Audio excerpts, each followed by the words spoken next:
Ang Israel at Hamas ay nauwing muli sa digmaan. Libu-libong rockets na ang pinalipad ng Hamas mula Gaza patungong Israel na binawian naman ng airstrikes ng Israel. Habang ang Israel ay kasalukuyang pinoprotektahan ng Iron Dome, ang bagong weapon system nila ay hindi pa nagagamit. Ang Israel Defense ay nakabuo ng sandata na laser-based platform noong nakaraang taong 2020. Bukod pa ito sa nauna nilang defense weapon na laser beam na tinatawag na Iron Beam na chemical-based. Itong bagong laser weapon na na-develop nila ay mula sa electronic laser technology na kayang mag-intercept ng missiles ng mabilis na sabay-sabay. Ang system na to ay dinisenyo para maging depensa para sa iba't ibang klase ng unguided rockets na tutungo sa Israel. Ang bagong defense system na ito ay kayang higitan ang kakayahan ng kasalukuyang air defense tulad ng Iron Dome at Arrow. Nga pala ang Arrow, ito ang defense system ng Israel ngayon na pang-intercept sa kalawakan para sa mga ballistic missiles. Ang laser defense weapon nila ay mag-undergo pa ng testing sa mga darating na buwan bago pa ito maging operational sa susunod na taong 2021. Ngayon, pag-uusapan natin ang kakayahan nito, kung bakit ang laser-based interception system ang magiging malakas na protection defense ng Israel sa future. Ang Israel ay nagsimulang i-operate ang Iron Dome officially noong taong 2011. Ang Iron Dome ay kilala na mayroong 90% success rate mula nung dineploy nila ito noong 2011. Bagamat ang eksaktong data patungkol sa success rate nito ay madalas tinutuligsan ng mga kritiko, ang overall effectiveness naman nito ay tanggap ng lahat. Kaya ang Hamas ay nag-launch ng mahigit 1,000 na missile sa Israel. Ito'y upang mabutasan ang depensa ng Iron Dome system. Bagamat ang Iron Dome ay patuloy na ginagawa ang pag-intercept sa mga paparating na missiles, mayroon pa rin itong limitasyon. Ang bawat Tamir interceptor missile na ginagamit sa Iron Dome ay nagkakahalaga mula $100,000 to $150,000, habang ang rockets na pinapalipad ng Hamas ay mas mura kaysa rito. Bukod doon, ang Iron Dome ay maaaring maubusan ng interceptor missiles kapag sobrang laking bilang ng rockets na ang kinakailangang i-intercept. Kaya ang bagong laser-based system ng Israel ay unang sinapubliko ng head ng Defense Ministry's Weapons Development Administration na si Brigadier General Yaniv Rotem noong nakaraang taong 2020. Ang investment na ito ng Defense Ministry noong mga nagdaang taon ang naglagay sa Israel sa posisyon bilang nangungunang bansa pagdating sa high-power lasers. Ang Israel ay actually matagal nang tinatrabaho ang ganitong klase ng laser technology. Ang pag-process nito ay mula sa pinagsamang effort ng Israel Defense Ministry, Israeli defense firms na Rafael Advanced Defense Systems, Elbit Systems, at iba pang mga membro ng kanilang academic community. Ang system na ito ay based sa electric laser technology. Hindi ito katulad sa mga typical na laser na unang na-develop na chemical-based. Tinuturing ito ng Israel bilang major breakthrough pagdating sa laser technology na 2.5 taong trinabaho ng mga Israeli.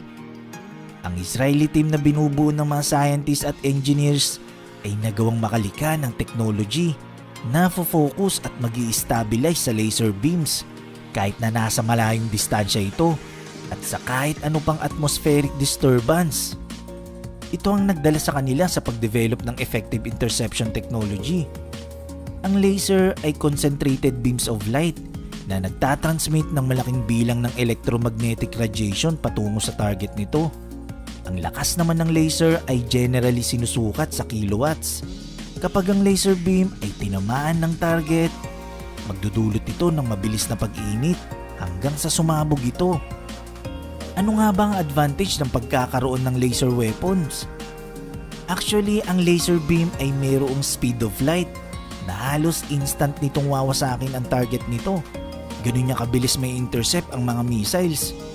Hindi na rin ito kailangang kargahan ng mga bala o interceptor missiles tulad ng traditional system. Kumbaga, kinakailangan lang dito ay power supply at kayang-kaya na nitong i-intercept ang malalaking bilang ng iba't ibang rockets, artillery at mortars. Ito ang nakitang solusyon ng Israel sa nakitang kahinaan ng traditional air defense system na meron sila. Dito, hindi na sila mamroblema na maubusan ng balak kapag naka-encounter uli sila ng malalaking bilang na paparating na missiles. Ang pagiging tahimik at invisible ng laser beam weapon ay saktong-saktong gamitin sa mga matataong lugar sa Israel. Isa pa sa advantage ng weapon na ito, mas mura ito kumpara sa halaga ng isang Tamir interceptor missile ng Iron Dome na nasa $100,000 to $150,000. Ibig sabihin, napaka-cost effective nito kumpara sa conventional interception system ng Iron Dome. Ang pagkakaroon ng laser weapon ay meron ding issues. Tulad na lang kung effective pa rin ba ito sa kabila ng masamang kondisyon ng panahon. Dahil syempre, dumedepende lang naman ito sa optics nito para matagumpay nitong matamaan ng target. Pero dahil ang technology ay nagmamature, hindi naging mahirap sa Israel na ma-overcome ang ganitong challenges. Sa bagong laser beam weapon ng Israel, na-overcome nila itong problema sa weather at kayang-kaya pa rin itong matamaan ng target sa kahit anumang kondisyon ng panahon. Ang Israel ay kilala sa buong mundo sa pagiging eksperto nito pagdating sa pagde-develop ng air defense system. Ayon sa Israeli Defense Ministry, ang kanilang kakayahan pagdating sa technology ng paglikha ng defense system weapon ay sobrang layo kung ikukumpara sa kanilang mga kalaban. Kung ang laser system ng Israel ay patuloy na ipaprioritize, hindi malabong makadevelop din sila ng mga sandatang pang-opensa na laser-based tulad ng drone at mga baril para sa mga kasundaluhan nila tulad ng nakikita natin na sandata sa mga pelikula. Imagine nyo na ba? Ang Israel at Hamas ay nauwing muli sa digmaan. Libu-libong rockets na ang pinalipad ng Hamas mula Gaza patungong Israel na binawian naman ng airstrikes ng Israel. Habang ang Israel ay kasalukuyang pinoprotektahan ng Iron Dome, ang bagong weapon system nila ay hindi pa nagagamit. Ang Israel Defense ay nakabuo ng sandata na laser-based platform noong nakaraang taong 2020. Bukod pa ito sa nauna nilang defense weapon na laser beam na tinatawag na Iron Beam na chemical-based. Itong bagong laser weapon na na-develop nila ay mula sa electronic laser technology na kayang mag-intercept ng missiles ng mabilis na sabay-sabay. Ang system na to ay dinisenyo para maging depensa para sa iba't ibang klase ng unguided rockets na tutungo sa Israel. Ang bagong defense system na ito ay kayang higitan ang kakayahan ng kasalukuyang air defense tulad ng Iron Dome at Arrow. Nga pala ang Arrow, ito ang defense system ng Israel ngayon na pang-intercept sa kalawakan para sa mga ballistic missiles. Ang laser defense weapon nila ay mag-undergo pa ng testing sa mga darating na buwan bago pa ito maging operational sa susunod na taong 2021. Ngayon, pag-uusapan natin ang kakayahan nito kung bakit ang laser-based interception system ang magiging malakas na protection defense ng Israel sa future. Ang Israel ay nagsimulang i-operate ang Iron Dome officially noong taong 2011. Ang Iron Dome ay kilala na mayroong 90% success rate mula nung dineploy nila ito noong 2011. Bagamat ang eksaktong data patungkol sa success rate nito ay madalas tinutuligsa ng mga kritiko, ang overall effectiveness naman nito ay tanggap ng lahat. Kaya ang Hamas ay nag-launch ng mahigit 1,000 na missile sa Israel. Ito'y upang mabutasan ang depensa ng Iron Dome system. Bagamat ang Iron Dome ay patuloy na ginagawa ang pag-intercept sa mga paparating na missiles, mayroon pa rin itong limitasyon. Ang bawat Tamir interceptor missile na ginagamit sa Iron Dome ay nagkakahalaga mula $100,000 to $150,000, habang ang rockets na pinapalipad ng Hamas ay mas mura kesa rito. Bukod doon, ang Iron Dome ay maaaring maubusan ng interceptor missiles kapag sobrang laking bilang ng rockets na ang kinakailangang i-intercept. Kaya ang bagong laser-based system ng Israel ay unang sinapubliko ng head ng Defense Ministry's Weapons Development Administration na si Brigadier General Yaniv Rotem noong nakaraang taong 2020. Ang investment na ito ng Defense Ministry noong mga nagdaang taon ang naglagay sa Israel sa posisyon bilang nangungunang bansa pagdating sa high power lasers. Ang Israel ay actually matagal nang tinatrabaho ang ganitong klase ng laser technology. Ang pag-process nito ay mula sa pinagsamang effort ng Israel Defense Ministry, Israeli defense firms na Rafael Advanced Defense Systems, Elbit Systems, at iba pang mga membro ng kanilang academic community. Ang system na ito ay based sa electric laser technology. Hindi ito katulad sa mga typical na laser na unang na-develop na chemical-based. Tinuturing ito ng Israel bilang major breakthrough pagdating sa laser technology na 2.5 taong trinabaho ng mga Israeli. Ang Israeli team na binubuo ng mga scientists at engineers ay nagawang makalika ng technology na focus at mag-i-stabilize sa laser beams kahit na nasa malayong distansya ito at sa kahit ano pang atmospheric disturbance. Ito ang nagdala sa kanila sa pag-develop ng effective interception technology. Ang laser ay concentrated beams of light na nagtatransmit ng malaking bilang ng electromagnetic radiation patungo sa target nito. Ang lakas naman ng laser ay generally sinusukat sa kilowatts. Kapag ang laser beam ay tinamaan ng target, magdudulot ito ng mabilis na pag-init hanggang sa sumabog ito. Ano nga ba ang advantage ng pagkakaroon ng laser weapons? Actually, ang laser beam ay mayroong speed of light na halos instant nitong wawasakin ang target nito. Ganun niya kabilis may intercept ang mga missiles. Hindi na rin ito kailangang kargaan ng mga bala o interceptor missiles tulad ng traditional system. Kumbaga, kinakailangan lang dito ay power supply at kayang-kaya na nitong i-intercept ang malalaking bilang ng iba't ibang rockets, artillery at mortars. Ito ang nakitang solusyon ng Israel sa nakitang kahinaan ng traditional air defense system na meron sila. Dito, hindi na sila mamumroblema na maubusan ng bala kapag naka-encounter uli sila ng malalaking bilang na paparating na missiles. Ang pagiging tahimik at invisible ng laser beam weapon ay saktong-saktong gamitin sa mga matataong lugar sa Israel. Isa pa sa advantage ng weapon na ito, mas mura ito kumpara sa halaga ng isang Tamir interceptor missile ng Iron Dome na nasa $100,000 to $150,000. Ibig sabihin, napaka-cost effective nito kumpara sa conventional interception system ng Iron Dome. Ang pagkakaroon ng laser weapon ay meron ding issues. Tulad na lang kung effective pa rin ba ito sa kabila ng masamang kondisyon ng panahon. Dahil syempre, dumedepende lang naman ito sa optics nito para matagumpay nitong matamaan ng target. Pero dahil ang technology ay nagmamature, hindi naging mahirap sa Israel na ma-overcome ang ganitong challenges. Sa bagong laser beam weapon ng Israel, na-overcome nila itong problema sa weather at kayang-kaya pa rin itong matamaan ng target sa kahit anumang kondisyon ng panahon. Ang Israel ay kilala sa buong mundo sa pagiging eksperto nito pagdating sa pagde-develop ng air defense system.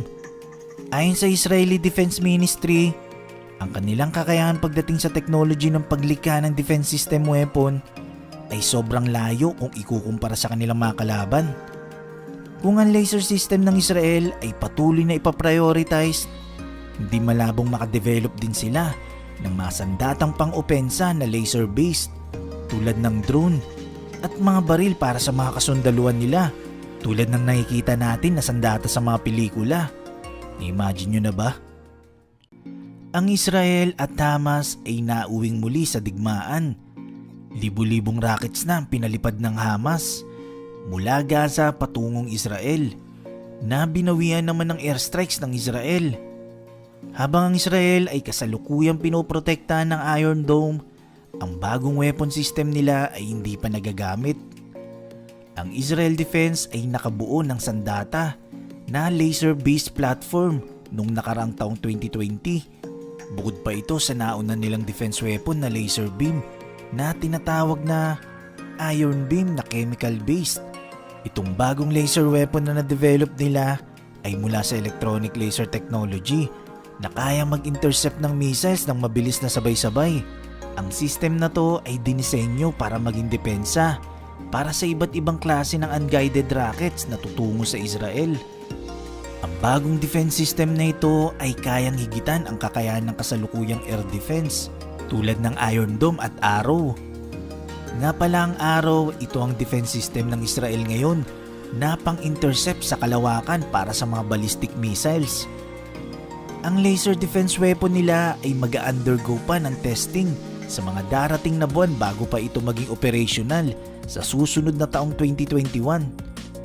Ngayon, pag-uusapan natin ang kakayahan nito, kung bakit ang laser-based interception system ang magiging malakas na protection defense ng Israel sa future. Ang Israel ay nagsimulang i-operate ang Iron Dome officially noong taong 2011. Ang Iron Dome ay kilala na mayroong 90% success rate mula nung dineploy nila ito noong 2011. Bagamat ang eksaktong data patungkol sa success rate nito ay madalas tinutuligsan ng mga kritiko, ang overall effectiveness naman nito ay tanggap ng lahat. Kaya ang Hamas ay nag-launch ng mahigit 1,000 na missile sa Israel. Ito'y upang mabutasan ang depensa ng Iron Dome system. Bagamat ang Iron Dome ay patuloy na ginagawa ang pag-intercept sa mga paparating na missiles, mayroon pa rin itong limitasyon. Ang bawat Tamir interceptor missile na ginagamit sa Iron Dome ay nagkakahalaga mula $100,000 to $150,000, habang ang rockets na pinapalipad ng Hamas ay mas mura kesa rito. Bukod doon, ang Iron Dome ay maaaring maubusan ng interceptor missiles kapag sobrang laking bilang ng rockets na ang kinakailangang i-intercept. Kaya ang bagong laser-based system ng Israel ay unang sinapubliko ng head ng Defense Ministry's Weapons Development Administration na si Brigadier General Yaniv Rotem noong nakaraang taong 2020. Ang investment na ito ng Defense Ministry noong mga nagdaang taon ang naglagay sa Israel sa posisyon bilang nangungunang bansa pagdating sa high-power lasers. Ang Israel ay actually matagal nang tinatrabaho ang ganitong klase ng laser technology. Ang pag-process nito ay mula sa pinagsamang effort ng Israel Defense Ministry, Israeli defense firms na Rafael Advanced Defense Systems, Elbit Systems, at iba pang mga membro ng kanilang academic community. Ang system na ito ay based sa electric laser technology. Hindi ito katulad sa mga typical na laser na unang na-develop na chemical-based. Tinuturing ito ng Israel bilang major breakthrough pagdating sa laser technology na 2.5 taong trinabaho ng mga Israeli. Ang Israeli team na binubuo ng mga scientists at engineers ay nagawang makalika ng technology na focus at mag-i-stabilize sa laser beams kahit na nasa malayong distansya ito at sa kahit ano pang atmospheric disturbance. Ito ang nagdala sa kanila sa pag-develop ng effective interception technology. Ang laser ay concentrated beams of light na nagtatransmit ng malaking bilang ng electromagnetic radiation patungo sa target nito. Ang lakas naman ng laser ay generally sinusukat sa kilowatts. Kapag ang laser beam ay tinamaan ng target, magdudulot ito ng mabilis na pag-init hanggang sa sumabog ito. Ano nga ba ang advantage ng pagkakaroon ng laser weapons? Actually, ang laser beam ay mayroong speed of light na halos instant nitong wawasakin ang target nito. Ganun niya kabilis may intercept ang mga missiles. Hindi na rin ito kailangang kargahan ng mga bala o interceptor missiles tulad ng traditional system. Kumbaga, kinakailangan lang dito ay power supply at kayang-kaya na nitong i-intercept ang malalaking bilang ng iba't ibang rockets, artillery at mortars. Ito ang nakitang solusyon ng Israel sa nakitang kahinaan ng traditional air defense system na meron sila. Dito, hindi na sila mamroblema na maubusan ng balak kapag naka-encounter uli sila ng malalaking bilang na paparating na missiles. Ang pagiging tahimik at invisible ng laser beam weapon ay saktong-saktong gamitin sa mga matataong lugar sa Israel. Isa pa sa advantage ng weapon na ito, mas mura ito. kumpara sa halaga ng isang Tamir interceptor missile ng Iron Dome na nasa $100,000 to $150,000. Ibig sabihin, napaka-cost effective nito kumpara sa conventional interception system ng Iron Dome. Ang pagkakaroon ng laser weapon ay meron ding issues. Tulad na lang kung effective pa rin ba ito sa kabila ng masamang kondisyon ng panahon. Dahil syempre, dumedepende lang naman ito sa optics nito para matagumpay nitong matamaan ng target. Pero dahil ang technology ay nagmamature, hindi naging mahirap sa Israel na ma-overcome ang ganitong challenges. Sa bagong laser beam weapon ng Israel, na-overcome nila itong problema sa weather at kayang-kaya pa rin itong matamaan ng target sa kahit anumang kondisyon ng panahon. Ang Israel ay kilala sa buong mundo sa pagiging eksperto nito pagdating sa pagde-develop ng air defense system. Ayon sa Israeli Defense Ministry, ang kanilang kakayahan pagdating sa technology ng paglikha ng defense system weapon ay sobrang layo kung ikukumpara sa kanilang mga kalaban. Kung ang laser system ng Israel ay patuloy na ipaprioritize, hindi malabong makadevelop din sila ng masandatang pang-opensa na laser-based tulad ng drone at mga baril para sa mga kasundaluhan nila tulad ng nakikita natin na sandata sa mga pelikula. I-imagine nyo na ba?